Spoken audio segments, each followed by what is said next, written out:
Welcome to Worthy Ones, the video series where I take all the newest issue 1 comic books that I read for the current comic book week and deem them worthy or not worthy. Guys, I'm Mike Spider Slayer. Welcome back to Comic Book Corner 2.0. If you love daily comic book content and you like me helping you make decisions of what comic books to buy, and you haven't hit that subscribe button yet, what are you waiting for? Just go ahead and hit it. It's super easy. You won't miss any content from me. And before we dive into it, guys, I just want to give a quick shout out to a Kickstarter out here. This one is almost done, I guess you could say. 24 days left to go, but they're super close to their goal.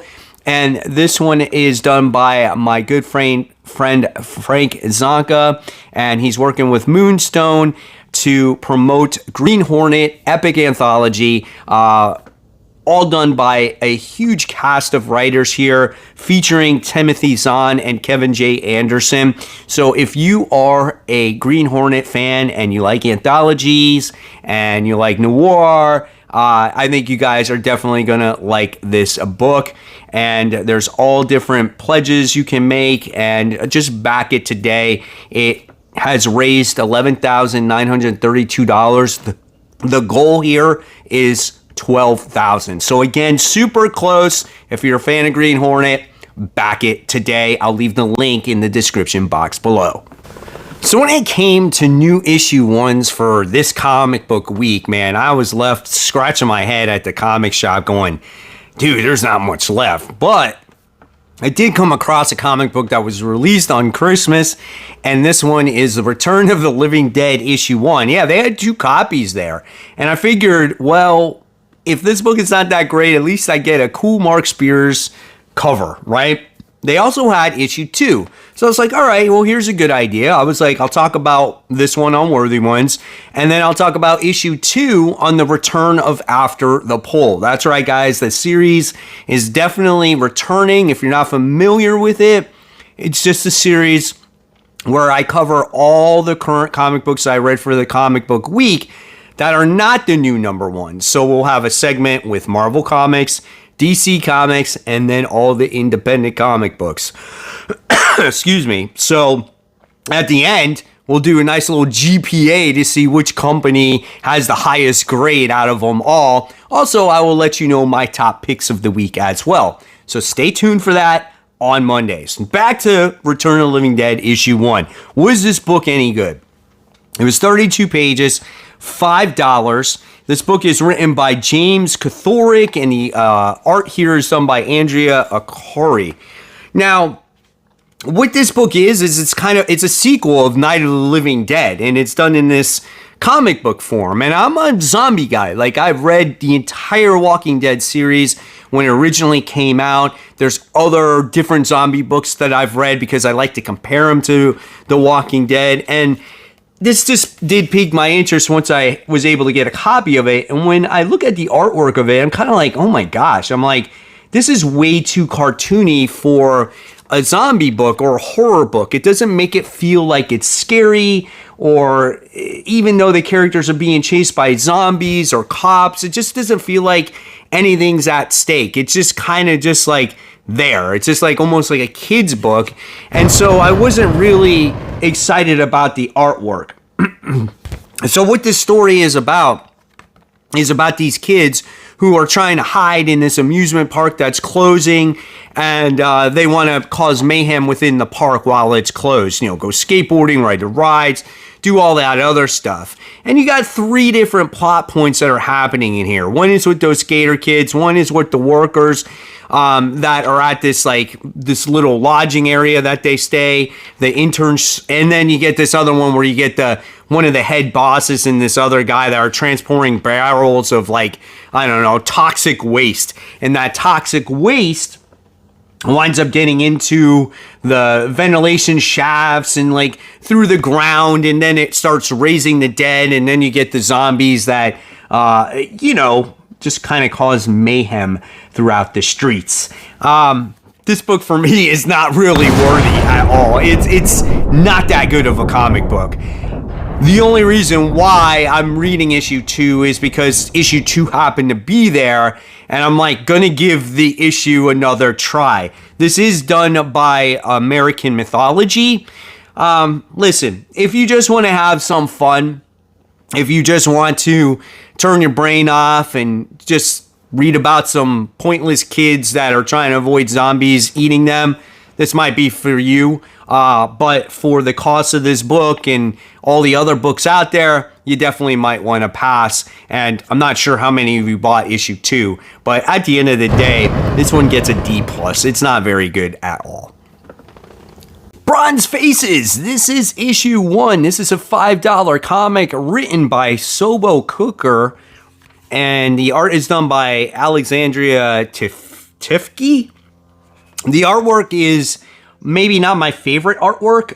When it comes to independent comic books, it's one of those things where I feel like characters need to be very descriptive, especially when you're introducing them for the first time, because if they're not, it's hard to tell them apart, right? And the coloring that's used in this is not the greatest either, because I feel like the characters blend into those backgrounds, and it makes them hard to really get a feel of kind of, again, who they are. So the artwork, the coloring, the backgrounds, just not my favorite here, okay?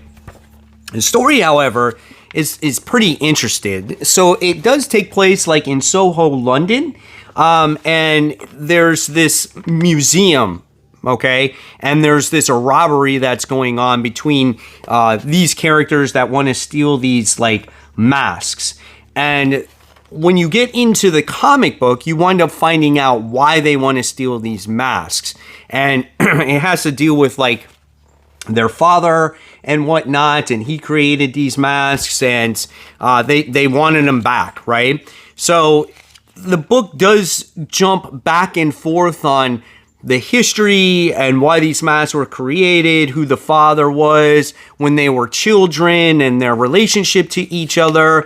And so this book does pack a lot into it, but again, it does make it a little bit hard to follow at times. It's not a bad story whatsoever, because by the time you wind up getting to the end of it, they discover a like register that has like over 1,500 of these like artifacts, and these group of kids or young adults want to get together and actually want to go on this own mission and get all these artifacts on their own. So it's like this great heist, right? This book for me was worthy. I definitely enjoyed the aspect of the story. There's just different elements that I didn't enjoy. All the flashbacks, the art, how it blended together, hard to learn the characters. Was there any characters that really stood out, right? But I want to see the heist. I want to see how the story continues to develop. It had to develop. It has this Nigerian culture involved, which you don't normally get to see in comics, which is different.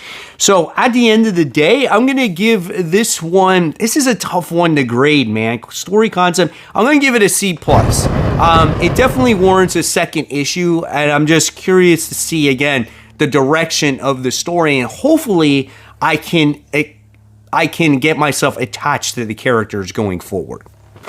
Powerman Timeless issue 1, published by Marvel Comics, 32 pages, $5, written by Jackson Lansing, Colin Kelly, and the art is done by Bernard Chang. When it comes to the artwork in the book, it looks pretty good, man. I like it. I love, like, this overpowered version of Luke Cage. He's got all these like different types of powers. It's absolutely hysterical, but the artwork is great. I like the facial expressions. I like how things are happening in space. There's this giant crater. There's these cool fights. There's new characters. This character by the name of Eon the Knife. There's another female character that Luke Cage is possibly working with by the name of Eversight. And what makes Luke Cage this overpowered character is all of the powers that he's somehow acquired. He has the power of himself, right? Luke Cage, impenetrable skin. He has the power of Immortal Hulk, which means he can't die. He has the power of Power Fist, which is strong enough as it is. And then on top of it, he has the power of the Sentry. So this guy should be impenetrable, right? Nope, not when he comes across this new Eon or Aeon the Knife character, because he uses this sword and he slices through freaking Luke Cage like freaking butter. It's hysterical. I mean, it's absolutely insane. The little interesting tidbit about this story is like, when he goes through death and how he comes together, like how painful it is and things like that. I thought that was kind of neat. But like the overall premise of this story, it's just there. It's just Luke Cage in space comes across a random person, and here comes the random bad guy, and we're just going to do this random fight, and then we're going to meet in some celestial heart. Right? And then it's just like, hey, do you want to team up with me? And he's like, why should I? And then all of a sudden he comes and he tears up the celestial heart, and then it's like, okay, I'll fight against this guy once again.